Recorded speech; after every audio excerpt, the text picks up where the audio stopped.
महाराज, राजकुमारी रूपाली ने जो दुर्लभ विषैला फल खाया है, उसके विष के तोड़ के बारे में आयुर्वेद में भी कहीं नहीं लिखा गया है। मुझे तो डर है कि शायद राजकुमारी अपनी आंखें अब कभी नहीं खोल पाएगी। अब मैं क्या करूं? मैं अपनी बेटी के प्राणों की रक्षा कैसे करूं?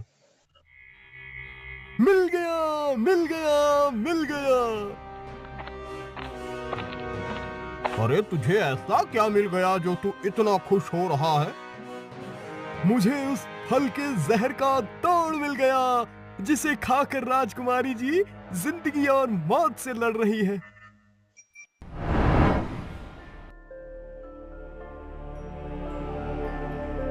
ये सुनहरा अमरूद ही राजकुमारी जी को नई जिंदगी दे सकता है, लेकिन ये कहाँ मिलेगा, इसकी कोई जानकारी नहीं है। अगर सुनहरा अमरूद मेरी बेटी को नया जीवन दे सकता है, तो मैं उसे ढूंढने के लिए आकाश पाताल एक कर दूंगा। महाराज, आपको जो भी करना है शीघ्र कीजिए, क्योंकि जिस गति से राजकुमारी जी पर उस जहरीले फल का जहर असर कर रहा है, उस हिसाब से उनके पास केवल 15 दिनों का समय और बचा है। आज अमावस की रात है, इसका मतलब आने वाली पूर्णिमा की रात या तो राजकुमारी जी की आखिरी रात होगी या उनके जीवन का चांद निकलेगा। अपनी बेटी का जीवन बचाने के लिए अगर मुझे किसी राज्य पर आक्रमण करके उसे तबाह भी करना पड़े, तो वो करने से भी मैं पीछे नहीं हटूंगा। आखिर मैं इतने शक्तिशाली राज्य का राजा जो हूँ। भला ये कैसा अमरूद है? मैंने ऐसा अमरूद तो पहली बार देखा है। पिताजी को इसके बारे में बताना होगा। पिताजी अभी यहीं थे, कहाँ चले गए?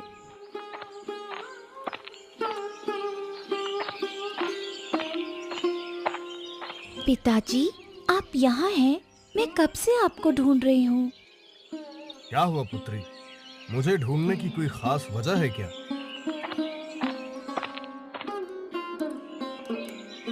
पिताजी, ये देखिए, मेरे अमरूद के पेड़ पर सिर्फ एक ही अमरूद उगा है, वो भी सुनहरा।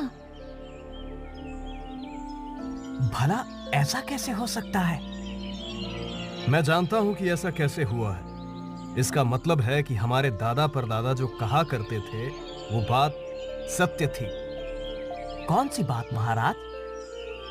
वो कहा करते थे कि हमारे राज्य में जमीन के अंदर एक सुनहरे पानी की नदी बहती है, जिसका पानी अमृत के समान है, लेकिन उस तक इंसान नहीं पहुंच सकता। सिर्फ पेड़ पौधों की जड़ें ही उस तक पहुंच सकती हैं, और जिस भी पेड़ की जड़ें उस सुनहरे पानी तक पहुंच जाती है, उसके फल सुनहरे होते हैं। आज तक हम उनकी बातों को सिर्फ किस्से कहानियां ही मानते थे, लेकिन ये सुनहरा फल देखकर हमें यकीन हो गया कि उनकी बातें सच थी। तब तो फिर अवश्य सुनहरे अमरूद की कुछ खासियत भी होगी। हाँ बिल्कुल, ये सुनहरा अमरूद किसी भी बीमारी को ठीक कर सकता है और हर तरह के जहर को काटने में सक्षम है।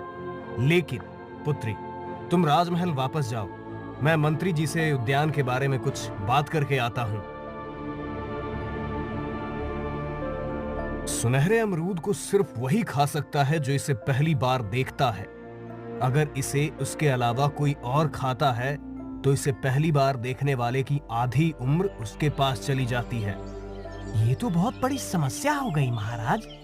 हमारे सामने इससे भी बड़ी समस्या खड़ी हो गई है। कौन सी समस्या महाराज? नव्या ने सबसे पहले सुनहरे अमरूद को देखा है, तो अगर पकने से पहले सुनहरे अमरूद को तोड़ा गया या पेड़ को काटा गया, तो उसी वक्त नव्या की मौत हो जाएगी। लेकिन मेरी समझ में ये नहीं आ रहा है कि पता कैसे चलेगा कि सुनहरा अमरूद पक चुका है या नहीं। आज अमावस्या है ना मंत्री जी? जी महाराज। तो फिर ये सुनहरा अमरूद आज से ठीक 15 दिन बाद, जब पूर्णिमा का चांद आसमान में ठीक अमरूद के पेड़ के ऊपर आएगा, तब सुनहरा अमरूद पूरी तरह पक जाएगा। उसके बाद यदि इसे नव्या खाएगी, तो उसकी आयु बढ़ जाएगी, और यदि उसे किसी भी तरह की बीमारी होगी, तो वो ठीक भी हो जाएगी। परंतु यदि नव्या के अलावा किसी और ने सुनहरा अमरूद खाया तो 15 दिन बाद जो होगा वो होगा, लेकिन अभी इस सुनहरे अमरूद की रक्षा करनी होगी। मंत्री जी, सेनापति से कहकर दिन रात इस अमरूद की सुरक्षा करने का बंदोबस्त कीजिए। जो आपकी आज्ञा महाराज। तुम बहुत शीघ्र ठीक हो जाओगी। मैंने सैनिकों को सुनहरे अमरूद की तलाश में इस राज्य में ही नहीं बल्कि दूसरे राज्यों में भी भेज दिया है।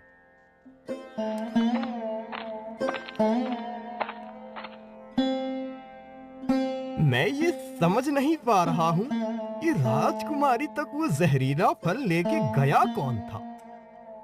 वही तो मैं सोच रही हूँ मंत्री जी, आखिर वो कौन है जो रूपाली को मारना चाहता है? वो वही है जिसे राजकुमारी जी की मौत से फायदा होगा। भला रूपाली की मौत से किसे फायदा हो सकता है? रूपाली की मौत से नहीं महाराज, राजकुमारी की मौत से। आप कहना क्या चाहते हो मंत्री जी? मैं कुछ समझा नहीं। मैं ये कहना चाहता हूँ कि हमें इस बात पर गहराई से विचार करना होगा कि रूपाली नहीं बल्कि राजकुमारी की मौत से किसे सबसे अधिक फायदा होगा। राजकुमारी और रूपाली दोनों एक ही तो हैं। आप क्या बेतुकी बातें कर रहे हैं मंत्री जी? मेरी तो कुछ समझ में नहीं आ रहा। और भला राजकुमारी की मौत से किसी का क्या फायदा होगा? महारानी, अगर आपकी पुत्री रूपाली इस राज्य की राजकुमारी है, इसका मतलब वो इस राज्य की उत्तराधिकारी भी है।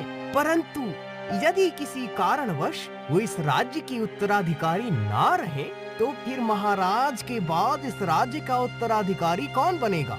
जिस किसी ने भी राजकुमारी को जहरीला फल खिलाकर मारने की कोशिश की है, वो आपकी पुत्री रूपाली को नहीं बल्कि राजकुमारी को मारना चाहता है, ताकि कोई भी इस राज्य का उत्तराधिकारी ना रहे और वो इस बात का फायदा उठा सके। अब मैं आपकी बात अच्छी तरह समझ गया मंत्री जी। तब तो अब हमें शीघ्र से शीघ्र उस व्यक्ति का पता लगाना होगा, लेकिन कैसे? आप चिंता ना करिए, मैं उस राजद्रोही को पकड़ने का कोई न कोई उपाय ढूंढ लूंगा। चोर चोर चोर! मेरे होते हुए तू महाराज का अमरूद नहीं चुरा सकता। यहाँ कोई चोर नहीं है, मैं हूँ। तू यहाँ अमरूद की रखवाली करने आया है या फिर सोने आया है? अगर महाराज को पता चला कि तू सो रहा था तो फिर तेरी खैर नहीं। ना जाने इस अमरूद में ऐसा क्या है जो महाराज ने इसकी सुरक्षा के इतने कड़े इंतजाम करवाए हैं। इस अमरूद पर इस राज्य का भविष्य टिका हुआ है, तो अब तुम स्वयं सोच लो कि ये कितना खास होगा। तुम्हें इस बात का ध्यान रखना है कि कोई भी इस अमरूद को तोड़ ना सके। जो आपकी आज्ञा मंत्री जी।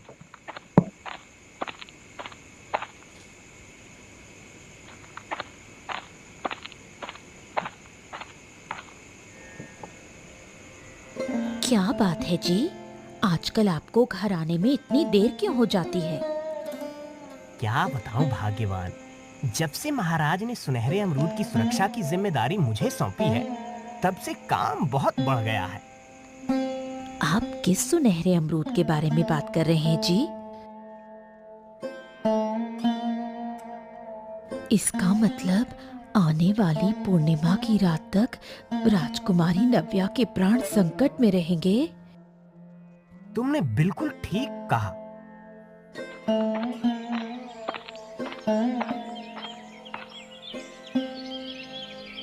बहुत दिनों बाद दिखाई दी है। शालू बेटी, घर में सब कैसे हैं? सब कुशल मंगल तो है ना? हाँ अम्मा, घर में सब कुशल मंगल है। तुम बताओ, तुम्हारी तबीयत कैसी है?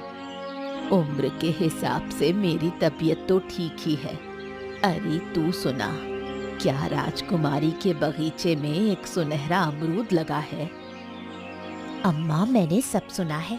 मैं तो ये भी जानती हूँ कि उस सुनहरे अमरूद से क्या होगा। कौन हो सकता है वो जिसे राजकुमारी रूपाली की मौत से फायदा होगा? कहीं वो महामंत्री प्रकाश तो नहीं?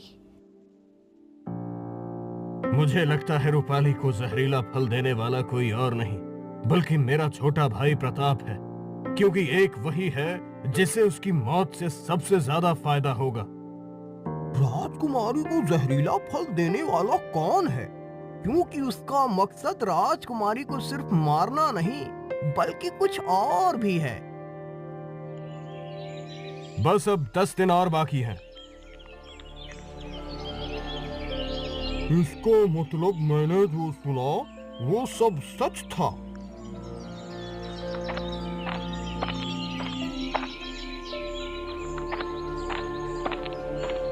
तो इतने दिनों बाद यहाँ आया है तो जरूर कोई अच्छी खबर ही लाया होगा। तुमने बिल्कुल ठीक कहा। मैं जो खबर लाया हूँ उसे सुनकर तुम खुशी से उछल पड़ोगी। तो फिर जल्दी बता, देर मत कर। तुम इतने सालों से जिस फल को ढूंढ रही हो वो फल राजकुमारी नव्या के बगीचे में लगा है। तो फिर तू उसे तोड़कर मेरे पास क्यों नहीं लाया? मैं उस फल को तोड़कर तुम्हारे पास लाने वाला था, लेकिन उस फल की सुरक्षा में राजा ने बहुत सारे सैनिक और कुत्ते तैनात कर रखे हैं। इसका मतलब राजा भी उस फल की खासियत को जानता है। तू बस मुझे वहां तक ले चल, मैं खुद ही उस फल को तोड़ लूंगी। महाराज, मुझे लगता है कि हमारी बेटी को ये जहरीला फल किसी और ने नहीं बल्कि हमारे महामंत्री ने ही दिया है। मुझे ऐसा इसलिए लगता है क्योंकि हमारे राज्य के कानून के अनुसार यदि राज्य का कोई उत्तराधिकारी ना हो तो महामंत्री को राज्य का कार्यभार सौंपा जा सकता है। मुझे तो लगता है मेरी बेटी को वो जहरीला फल महामंत्री ने नहीं बल्कि मेरे छोटे भाई प्रताप ने दिया है। आप ऐसा सोच भी कैसे सकते हैं महाराज? देवर जी हमारी बेटी को अपनी बेटी की तरह प्रेम करते हैं, वो उसके साथ ऐसा कभी नहीं कर सकते। मैं ऐसा इसलिए कह रहा हूँ क्योंकि हमारे राज्य का कानून ये भी कहता है कि राजा की संतानहीनता की परिस्थिति में उसके छोटे भाई की संतान ही उसका उत्तराधिकारी होता है। मैंने आप दोनों की बातें सुनी है, लेकिन मुझे लगता है कि आप दोनों ही गलत हैं। आपको ऐसा क्यों लगता है मंत्री जी? मुझे ऐसा इसलिए लगता है क्योंकि जिसने भी राजकुमारी को वो जहरीला फल खिलाया है उसका मकसद सिर्फ राजकुमारी की जान लेना नहीं बल्कि कुछ और है। क्योंकि अगर उसे राजकुमारी को सिर्फ जान से मारना होता तो उन्हें ऐसा जहरीला फल नहीं खिलाता जो कि धीरे असर करता है, बल्कि कोई ऐसा जहर खिलाता जिससे राजकुमारी जी की सांसें शीघ्र से शीघ्र थम जाती। आपकी बातों ने तो रहस्य और गहरा कर दिया मंत्री जी। आपने जो कहा उस बारे में मैंने सोचा ही नहीं, लेकिन फिर भी मैं महामंत्री और अपने भाई पर नजर रखूंगा। आपको जो भी करना है जल्दी कीजिए, क्योंकि अब सिर्फ 5 दिन बचे हैं। बाकी के बचे दिन भी बिना किसी परेशानी के बीत जाएं, फिर मेरी बेटी सुरक्षित होगी। अरे ये क्या? आज अचानक आंधी तूफान कहां से आ गया?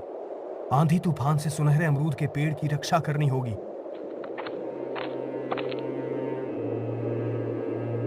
सैनिकों, पेड़ को मजबूती से पकड़े रखो। हे भगवान, मेरी पुत्री की रक्षा करना।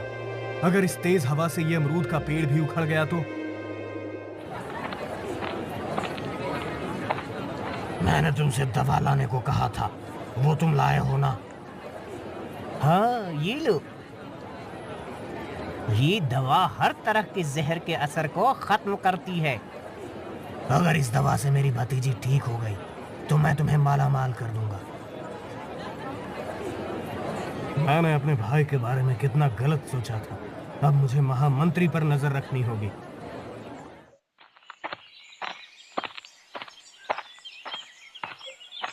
महाराज, अब सिर्फ 3 दिन और बचे हैं, लेकिन अब तक ना सुनहरे अमरूद की कोई जानकारी मिली है न कुछ पता। ना जाने अब क्या होगा। महाराज, हमारे सैनिकों ने सुनहरे अमरूद के बारे में पता कर लिया है। तो फिर जल्दी बताओ, वो कहाँ है? वो हमारे पड़ोसी राज्य के राजा हितेश की बेटी के बगीचे में लगा है। हमारे सैनिकों ने राजा हितेश के राज्य के लोगों को उस सुनहरे अमरूद के बारे में बातें करते हुए सुना है। मंत्री जी, अभी राजा हितेश के पास जाओ और उनसे सुनहरा अमरूद मांग कर ले आओ। और अगर वो इनकार कर दें तो उनसे कहना कि युद्ध के लिए तैयार रहें।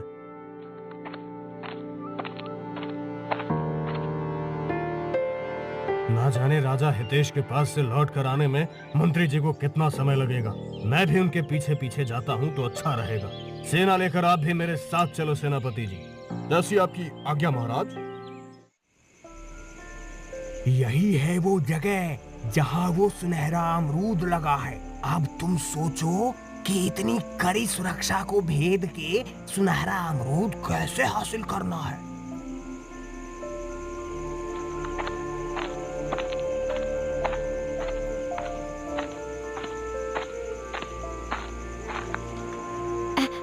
हम दोनों। तूने मुझसे कहा था ना कि सुनहरा अमरूद कैसे हासिल करना है, वो मैं सोचूं? हाँ, मैंने कहा था। वो मैंने सोच लिया है। कैसे? ऐसे। मुझे तो ये पता ही नहीं था कि तुम रूप भी बदल सकती हो। तुझे क्या लगता था मैं कोई मामूली डायन हूँ? मैंने अपनी इसी शक्ति का इस्तेमाल करके राजा धवल का भी रूप बनाया था। मैं इससे भी बहुत ज्यादा कर सकती थी, लेकिन समय के साथ मेरी शक्तियाँ कमजोर हो रही हैं, जिन्हें वापस पाने के लिए मुझे सुनहरे अमरूद की जरूरत है। मुझे क्या करना है? तुम्हारे पास कोई भी शक्ति हो, मुझे तो बस तुम्हारे दिए हुए सोने से मतलब है। तू यहीं रुक, मैं अभी आती हूँ।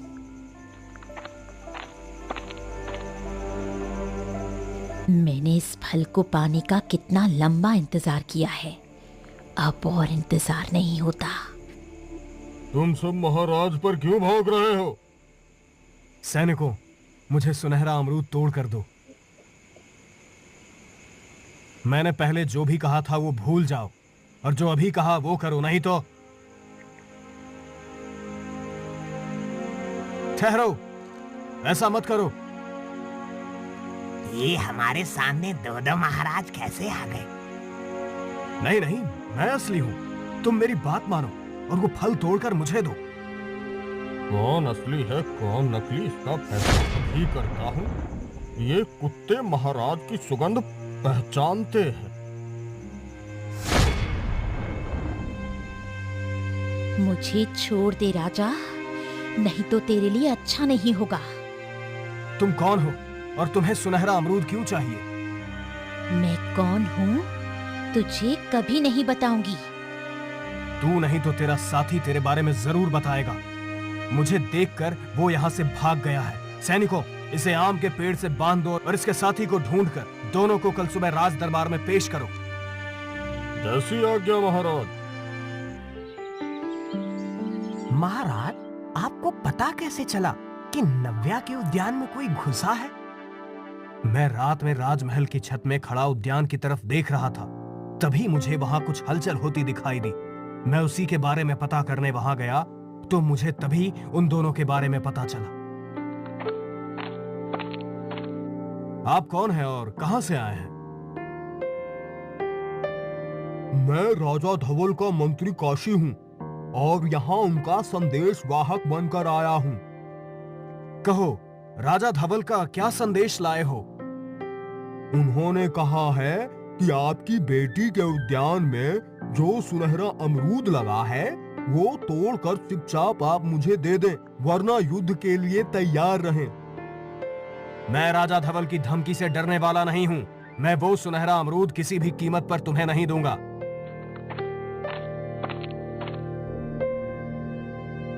महाराज, हमने इन दोनों को पकड़ लिया है।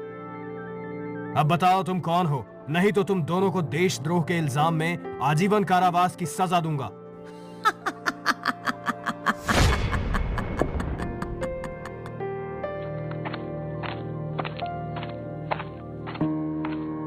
अब आप कौन हैं और यहां क्यों आए हैं? मैं हूं राजा धवल और ये मेरे ही मंत्री हैं। अच्छा, तो वो आप हैं जिन्हें सुनहरा अमरूद चाहिए। इतने सारे लोग सुनहरे अमरूद के पीछे पड़े हैं। भला आप सबको सुनहरा अमरूद क्यों चाहिए? अब तुम दोनों भी बता दो, नहीं तो आजीवन कारावास में रहना पड़ेगा। महाराज, ये एक डायन है। इसे अपनी खोई शक्तियां वापस लाने के लिए वो सुनहरा अमरूद चाहिए। मैंने सब सच बता दिया। मुझे कारावास में मत डालना। इस डायन को तो मैं सुनहरा अमरूद किसी भी कीमत में नहीं लेने दूंगा। आप भी मुझे क्षमा करना, मैं वो आपको भी नहीं दे सकता। ये जानते हुए कि उस अमरूद से मेरी पुत्री की जान बच सकती है, उसके बावजूद आप उसे देने से मना कर रहे हैं। अब आप युद्ध के लिए तैयार रहिए।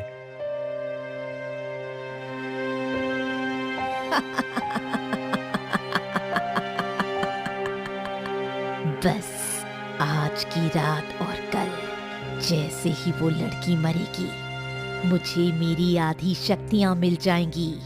उसके बाद तू खुद मुझे वो सुनहरा अमरूद लाकर दे देगा। तुम क्या कह रही हो? तुझे क्या लगता है तेरी बेटी को वो जहरीला फल खाने को किसने दिया था? मैं कमजोर हो चुकी थी। अपनी शक्तियां वापस पाने के लिए मुझे ऐसा करना पड़ा। जैसे जैसे तेरी बेटी मौत के मुंह में जा रही है, वैसे वैसे मेरी शक्तियां बढ़ रही हैं। उसके मरते ही मेरी शक्तियां वापस लौट आएंगी। उसके बाद मैं तुम दोनों के राज्य को तबाह कर दूंगी। लेकिन तुमने मेरी पुत्री को ही वो जहरीला फल क्यों खिलाया? क्योंकि तेरी बेटी पूर्णिमा की रात को जन्मी थी, इसलिए। पिताजी, अगर ऐसी बात है तो सुनहरा अमरूद रूपाली को खिला दीजिए। अगर मेरी आधी जिंदगी से हमारा राज्य और रूपाली की जिंदगी बच सकती है तो मैं अपनी आधी जिंदगी देने के लिए तैयार हूँ। मुझे नहीं पता था कि मेरी पुत्री बड़ी हो चुकी है। अगर तुम ऐसा चाहती हो तो फिर पूर्णिमा की रात को जब सुनहरा अमरूद पक जाएगा, तब मैं उसे राजा धवल को सौंप दूंगा। नहीं,